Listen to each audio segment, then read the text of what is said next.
Yo, what's really good though? It's your girl Yezzi, Yezzir. And it's your girl AY. You're done already. And you are watching Hey Sis. Hey. Where we talk about our opinions. And if you don't like it, kick rocks. Simple. Okay. So for today's show, you brought a really good topic up, man. Yeah, nah. Do you know what? Yeah. I feel like as a woman, a curvaceous woman, I feel like we need to have this conversation because it's not spoken about enough. Do you know what I mean? And I feel like it needs to be spoken about. It needs to be put out there. So we're going to talk about, as black, especially as a black woman's sexualization, the body being sexualized, you know?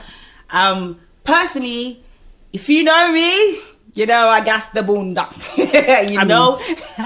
Basically, yeah. I've been blessed with the bunda. And as much as I feel like I love it now, I didn't always when I was younger.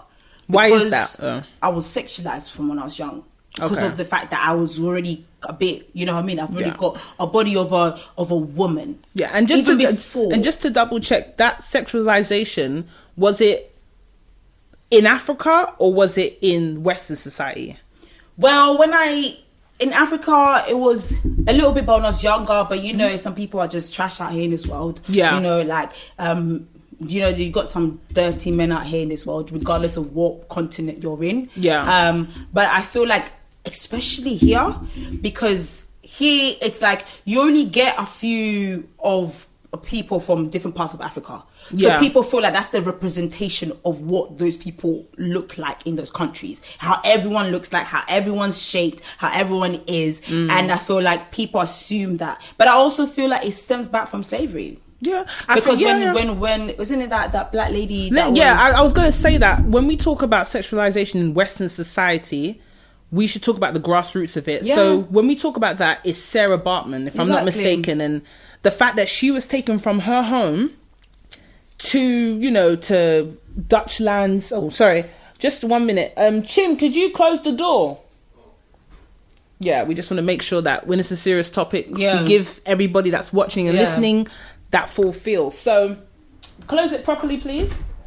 Yeah, so with that, Sarah Bateman, she was taken from her home to Western society, and she has, the normal figure of a black woman, and it's a beautiful thing, and that thing should be admired and not ridiculed.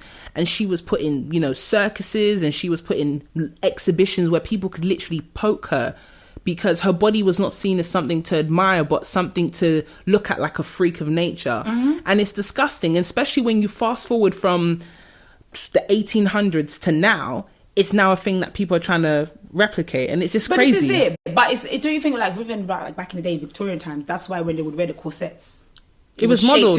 You're modeled out of that. Do you know what I'm saying? And it's like now, it's almost like if you're a black woman and you don't have a big bum and all of this, it's like, are you a black woman? But when did the bum make you a woman? But this is it. And it's mad. But this is it. And it's like, from a young age, you're just looked at as, oh yeah, you're sexy. And it's like, you can't even wear certain things without people saying you're doing too much. And you're not even allowed to wear certain things because someone with a slimmer figure and someone with a fuller figure, so to speak, can't even wear the same dress because one's asking for it and the other one just looks cute. This is it. It's like, I saw a picture that was on Instagram time ago of this teacher. She's curvaceous, but she's a primary school teacher, and she was just wearing a normal dress, and someone's like, should this be allowed? And I was like, what? Wearing a dress that was covered, literally, it was really hitting her knees. Because she has a nice looking figure, exactly, which is presumed to be a sexual one. Exactly. And the thing is, it's like, no matter what she'd wear, it's going to be deemed that as that anyways. I've walked down the streets with the baggiest of tops, but I can't hide my behind and my curves. So people will still, it doesn't change anything. People will still have something to say. It'll still be seen as, oh, it's a bit too sexy. It's a bit too... So from a young age, I was very much cautious about it. I used to feel comfortable by it because it's like, I'm like, oh, like, feels like this is all that I have to offer, because people are just letting me know that that's all I'm bringing to the table, you know? And so and that's society that's making you think like that. Exactly. So a little while I didn't like it, and it's only until recently, like, I'm embracing it, and I'm like, yeah, you know, it is what it is. There's nothing I can do about it. I'm blessed with it. I'm blessed with it. It's cool. But I think it's very damaging to the young girls, especially like when people are now going to the point of like, altering their bodies to be built in certain ways. And I'm like, listen, do what you want to do that makes you happy. However, you need to really look and ask yourself as to why you're actually doing this. Why? Because if things change in society and they say they don't like this, what are you going to do? Are you going to also move with that and change yourself to mold yourself into what society deems? But that's the excessiveness of everything, because now we live in a world where, okay, having a bigger chest, a bigger bust was a thing in like the 60s, 70s. Yeah. Everyone started getting like breast augmentation. Then you get like the early 2000s. No, let's just say late 2000s where, okay, bum's the new thing. But then, like you're saying, it's one thing to have something naturally and people to admire it and you feel appreciated and not ogled at. Yeah. But then now people are getting BBLs, liposuction, even to the point where they're trying to remove ribs to have a figure that they think society is accepting. Yeah. And that's why we got into that situation with Instagram now, where Instagram didn't allow people to hide the filters they were using. Now, if someone uses a filter, like an influencer or even whoever, they're going to say, oh, this person's using a filter, because now people are getting body dysmorphia more than ever. And this is young children, because you got kids as young as 10 or 8 going on Facebook, Instagram, Snapchat, who now grow up thinking, I'm not even feminine enough if I don't even have this figure. No, but it's the thing. And I think it's like, I know some people thinking, oh, why would a 10-year-old have... In 2021, where kids have tablets, I believe that kid is going to have TikTok at least, and you have those people on TikTok, and they will see those things. If it's not Instagram or Facebook, they will see those things, and so they get influenced. I've got a young sister, and I remember when she was a bit younger. At one point, she was like, "Oh, I don't have like the big bum I have," you know what I mean? She's very like feeling insecure about her body and wanting to have this shape and that. And I was like, well, first of all, you're a teenager. You haven't even allowed your body to actually grow. Just grow, and your body will continuously keep forming. Because even when you're from the age of 25 to 33, around that age, your body still grows and changes. Because I didn't have necessarily hips like that, but I had a bum. And now I'm a bit older.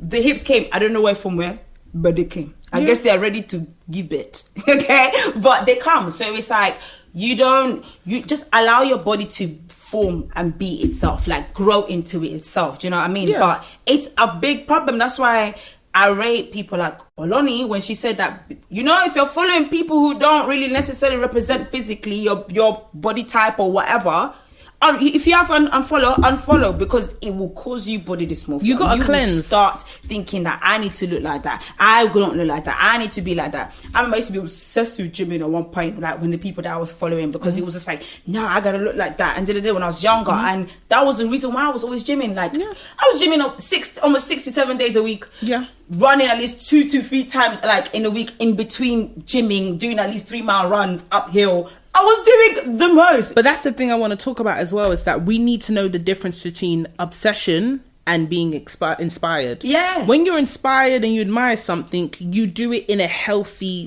at a healthy level. When you're obsessed with something, that's when you start having eating disorders. Yeah. And with like what you were saying about having the cleanse of social media, have that cleanse for the betterment of your own mind, because then that's when we delve into like mental health. Exactly. How people actually see themselves. Because if you're especially a black woman, before you get to a certain age, like pre-pubescent, you're already expected to have a figure, to speak in a certain way, to carry yourself in a certain way, and to even have a certain attitude before you can even decide who the hell I am. Yeah. And these are your development years, like before you're even a teenager. What type of woman do I want to be? Exactly. And then that's when we touch base on being black enough. Yes. What's deemed as black enough in regards to behavior and the way you even dress. Because I've been in spaces where people even comment, oh, why is she dressing like that?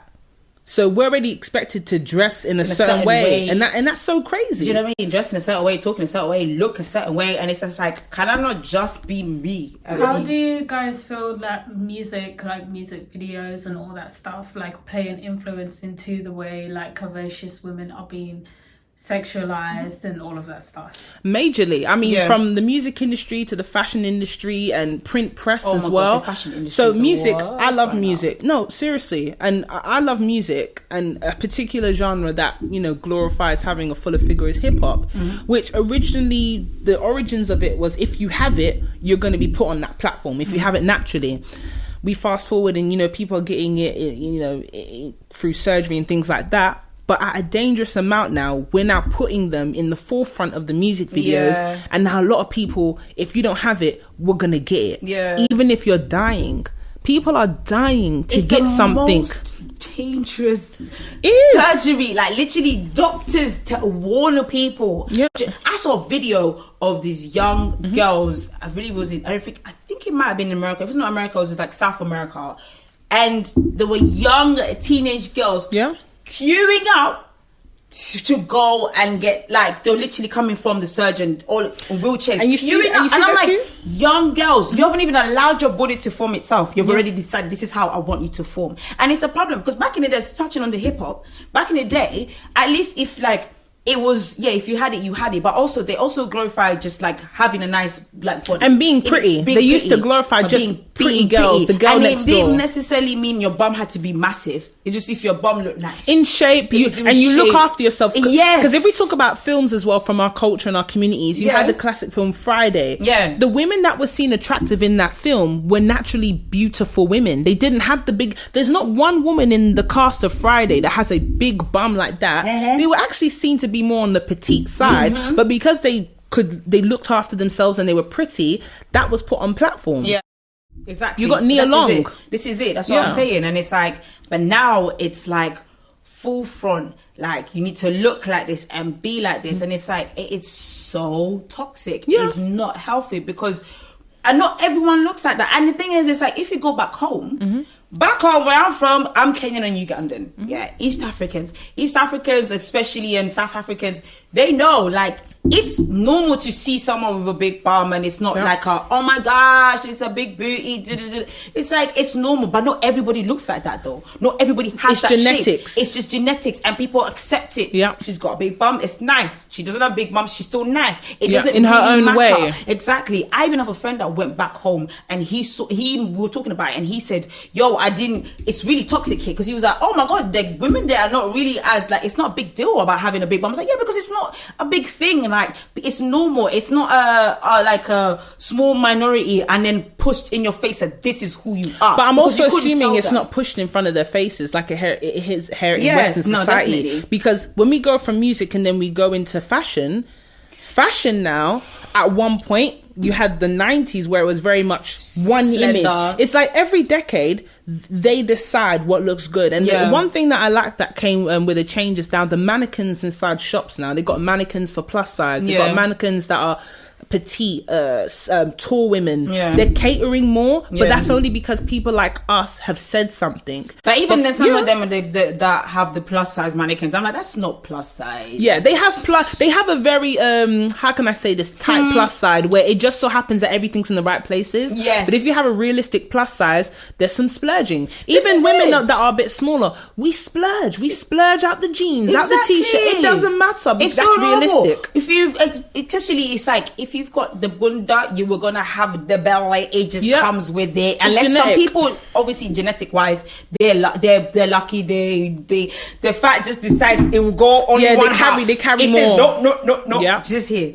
But it's not everyone. And how do you think that this has kind of influenced the whole like slim versus curvy kind of debate that goes on like social media, etc.? I mean, I feel like, as she said, like every era has its thing, right? So I feel like this is now where now you've got this BBL fashion. I wouldn't even say there's a debate anymore. Because it's like, you see that now everything is now, the clothing is now literally made for people who are BBLs, because you're like, who's wearing that? Don't get me started. I ordered something the other day, nice little 2-piece front tie skirt, but what was upsetting me was I couldn't figure out why it just didn't look good on me like it did on the model. And I thought, you know what, I followed my actual size guide and everything, and I am speaking to my sister, shout out to T. She was like, it's made for people that have nipped and tucked themselves. Exactly. And I said, what do you mean? She said, it will never look like that on you because their bodies are unrealistic. The dimensions, the way it's even sewn, it's not going to look like that. Exactly. And I thought, okay, I'm buying clothes that I can see on human beings, and it's not even made for human beings. And you know what's mad? Half of the time, it doesn't even look like that on those people, because half of the time they'll have pins. Oh yeah, it'll be clipped up at the back, clipped up, and the picture will be also altered. So they're not only they're literally selling you a lie. Dysmorphia. Because literally the people don't even necessarily look like that. Nope. The clothes don't even fit them like that. Nope. And you're like, and then you're telling me that I should get it and I will look that's as good. No, and you're not gonna look like that. They need to stop doing that. Honestly, I would rather you use things like body contouring with colours and shapes. Exactly. That is a very smart way to actually play around with it. You've got so many ways that if you want to play around with the body that you've got, your figure, you can, if you want to balance it out, there's so many other ways that you black can wear. there, white there. Exactly. And also like what you'd wear on your bottom half. See me, I still don't have that much hips. I have more hips than I did before because face front, I had quite much of a tomboyish physique. It's just that as I turn, the bunda came. I become a bit more curvaceous, as I said, because I'm getting older, and I guess my body's saying we need to have kids. We need to reproduce. Yeah? Carrying well. Exactly. However, I still I'm not really like that shaped out. Yeah. So if you want to give that illusion, I wear flared trousers because it balances me out. So it gives me, you can see my hips, but it also widens me on my feet at the bottom. Do you understand? So you need to learn what your shape is and just play with the clothings around, because there's so much clothing for you that you can play with, and it'll make you feel much more sexy instead of you having to feel like, I need to, because half of the people that do the things that they do are still not happy. I promise you, if you have conversations with them, you realize they're still not happy, because you can't fix happiness under a knife, under food, under anything. It's up to you. No, it's mentally. true. And that's another thing, to highlight. Please, people, if you idolize someone's fashion sense, just idolize the fashion sense. Do not try to model yourself after their body. Exactly. If you don't know your body type, go on Google, type in your features, and you'll know if it's athletic, if it's pear-shaped, heart-shaped, oval. It doesn't matter, and there is no perfect shape. Please just see the beauty in your shape. Yes, because when we were younger, it was being slender. Really, really skinny. Being slender, and blender, I used to be obsessed, and I used to and a want big to have bust. and have the flat belly, and I wanted to be doing, but I couldn't. I want to be doing Tiana Taylor. And they were selling us because they were selling us low rise. I got a belly. The low rise is not low rising. It's just revealing. Oh, and another thing, my sisters, not even my sisters, but the women that got thighs. I had to learn the hard way. They don't make jeans for us here, They don't. So you can go to a Fashion Nova, get you something that goes to the ratio of your hip and waist that will fit you properly. Because many a times, these jeans, some new look, make me look like I got a pancake. Exactly. But I know the kid got something there. So just know. Because it squashes you. It's like it does it's flat, and then you're like, I'm like, who is this made for? I'm so pleased. And sometimes the fabric of the jeans are too thick as well, and it's not doing me justice. Exactly. I need justice, honey. And then if they're not doing that, it's that they're making the jeans like really wide and loose, and it's like, so you're just making me look either ballooned out, or you're making me look like you're just getting rid of whatever I've got. So you're making it low key. You're either making it for already a BBL bodied women, or it's like women that don't have it, but you want to make them feel better. So you're okay, cool, let's help you out and make you look a bit full up. It's like, okay, what about me though? I need to fit into some jeans. I want some pair of new jeans. Exactly. Okay, and if you're telling me I'm here struggling, can't find a new pair of jeans. That's true. And another thing as well, and I remember I was talking to you about this as well, if you do get jeans and you need a bigger size for your thighs, it's okay to get the waist cinched in at shops like you can do it. Yes, you can do it at Levi's. You can do it at Levi's. You can do it. You can do it in your tailors. You can literally do. There's so many places you can get it cinched in. It's okay. It's normal. Where I work, I've met so many women. I myself, I've met so many women that are literally like, this fits me, but it's giving me the gaping in the back. It's like, baby girl, they don't make this for us, but we can cinch the back. Cinch the back. There's nothing wrong with altering your clothes. Don't feel any type of way. Don't feel embarrassed. Or don't feel lost and think, nothing fits me, and then you're stuck in leggings for throughout the year. I like leggings for a hot minute. Fam, I was stuck in leggings because I thought they were the only thing that fits me. No one told me that I could alter it until I had to find out my damn self. Exactly. That's what we have to do, really, because they don't create that space for us, so we just have to create a space for ourselves. Do you know what I'm saying? Just create a space for yourself, and you can do that. It is very, very, very much possible. And with that being said as well, even though we're talking about the sexualization of the black woman's body, please don't ever make you think that you can't be sexy as well. There's nothing wrong with that, but we have to know we have to know what's okay and what's not okay. It's not okay to sexualize children. You know, and it's disgusting. It's your first of all, it's just foul. It's foul. It's disgusting. And I want to say as well, 16 still a child. 18, she's a young gal. Do you know? Let me give you a story. Story time.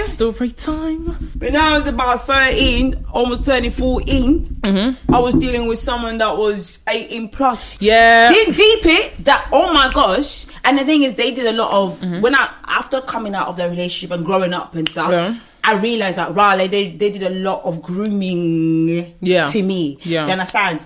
Listen, please, young girls, some of these people are not getting their heads. You understand? And if they see you and they say, yeah, you got a body of a so-called woman because they're saying, oh, you got cousin, stay away. Yeah. Stay away. Listen, 16 is too young. Many of us have been in secondary school. We finish school and we see the elders coming to pick up the same girls in our same year group. But they make it look like, oh, she's mature and we're the kids. This is it. We all kids together. We're all kids together. Just because she's got the breast, she's got the bum, she's got the curve, don't mean that her mentally she's now there, 25. No, you're 25. Yeah. She's still 14. And also, as much as we have to make it known to young women out there, the young men, we need to educate them as well. Just because something looks good, you also have to have morals and values. Being in, if this is a child, keep it moving. There are mistakes that are made where you go and you ask someone, oh, how old are you? Once you know their age,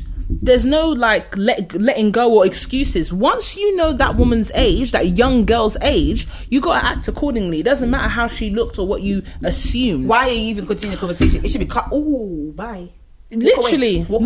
Run, in fact. If you can Uber it from there, Uber it. Why are you still having a conversation? Right. And there are young men that get themselves into situations that they honestly didn't know. So my advice to the young men who are ignorant to how to go about these things, if there's a young lady that you like, I don't give a damn. Ask to see her ID. And if she doesn't want to provide it, keep it moving. Because what we don't need is another black man in prison. This is it. It's not that deep, because reality is the ratio is for every one man, there's at least 4 women. Yeah. So you'll be okay if you don't have her. Plenty gal out there. If I was a young man or I had a little brother or a son, I'd say, listen, you talking to a girl, even if she looks of age, if she's not in your year group and you didn't see her grow up with you, you ask to see either passport or a form of ID. Yes. Because people are catching cases. You need to know that the age of consent in the UK is 16. Even that's whack, but it's 16. So if you think someone looks 16,